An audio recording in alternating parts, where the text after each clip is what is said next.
ദായിൽ furniture and interior, Poozhinkunnu, Alathiyur.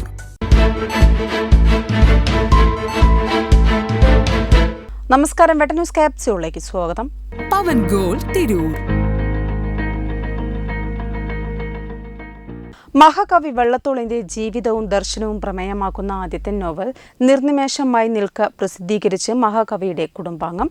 മഹാകവി വള്ളത്തോൾ നാരായണ മേനോന്റെ പേരമരുമകനും മലയാള സർവകലാശാല മുൻ വൈസ് ചാൻസലറുമായ ഡോക്ടർ അനിൽ വള്ളത്തോളാണ് കവിയുടെ ജീവിതം നോവലിലേക്ക് പകർത്തിയത്. 1958 മാർച്ച് 13 മഹാകവി മരിച്ചതിന് ശേഷമാണ് അനിൽ വള്ളത്തോൾ ജനിച്ചത്. മഹാകവിയുടെ താവഴികളായ തന്റെ പിതാമഹന്മാരോടും മറ്റു ബന്ധുമിത്രാദികളിൽ നിന്നുമായി കവിയുടെ ജീവിതവും ദർശനവും മനസ്സിലാക്കുകയും തുടർന്ന് ഇവ നോവൽ രൂപത്തിലാക്കുകയുമായിരുന്നു. കവിയുടെ നിരവധി ജീവചരിത്രങ്ങളുണ്ടായിട്ടുണ്ട്.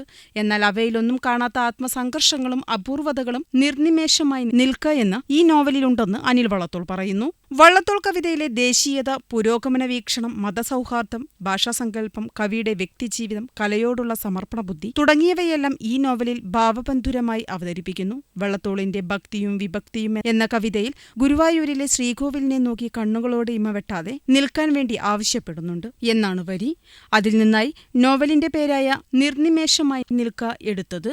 മാതൃഭൂമി ബുക്സ് ആണ് പ്രസിദ്ധീകരണം. കവിയുടെ 67ാം ചരമവാർഷികത്തോടനുബന്ധിച്ച് മാർച്ച് 15 എടപ്പാൾ വള്ളത്തോൾ വിദ്യാപീഠത്തിൽ വെച്ച് പ്രശസ്ത നോവലിസ്റ്റ് സി രാധാകൃഷ്ണൻ നോവലിസ്റ്റായ ഖദീജ മുന്തസ്സിന് നൽകി പുസ്തകം പ്രകാശനം ചെയ്യും. വിദ്യാപീഠം director Chathanath Achuthanunni, Kalamandalam vice chancellor doctor B Ananthakrishnan, Calicut സർവകലാശാല മലയാളം വകുപ്പ് തലവൻ RVN ദിവാകരൻ, നോവലിസ്റ്റ് നന്ദൻ എന്നിവർ ചടങ്ങിൽ സംബന്ധിക്കും. വള്ളത്തോളിന്റെ കാവ്യശൈലി, വള്ളത്തോൾ പ്രതിഭ, നളിനി വ്യാഖ്യാനം, ഒരു വിലാപം വ്യാഖ്യാനം, നളചരിതം വ്യാഖ്യാനം, കിരാതം തുള്ളൽ പഠനം, ഉദ്യാനപ്രവേശം വ്യാഖ്യാനം, മണിപ്രവാള കാവ്യമാലിക, കുറ്റിപ്പുറത്ത് കേശവൻ നായർ ജീവചരിത്രം, TN ഗോപിനാഥൻ നായർ ജീവചരിത്രം, എഴുത്തച്ഛൻ എന്ന പാമ്പുസ്തകം, മലയാളപ്പിറവി, വള്ളത്തോളിന്റെ സഞ്ചാരപഥങ്ങൾ, നീലാഞ്ചനം, ബഷീർ ദക്ഷിണേന്ത്യൻ ഭാഷയിൽ തുടങ്ങി നിരവധി ഗ്രന്ഥങ്ങൾ രചിച്ച ഡോക്ടർ അനിൽ വള്ളത്തോളിന്റെ ആദ്യ നോവൽ രചനയാണിത്. വെട്ട ന്യൂസ് തിരൂർ.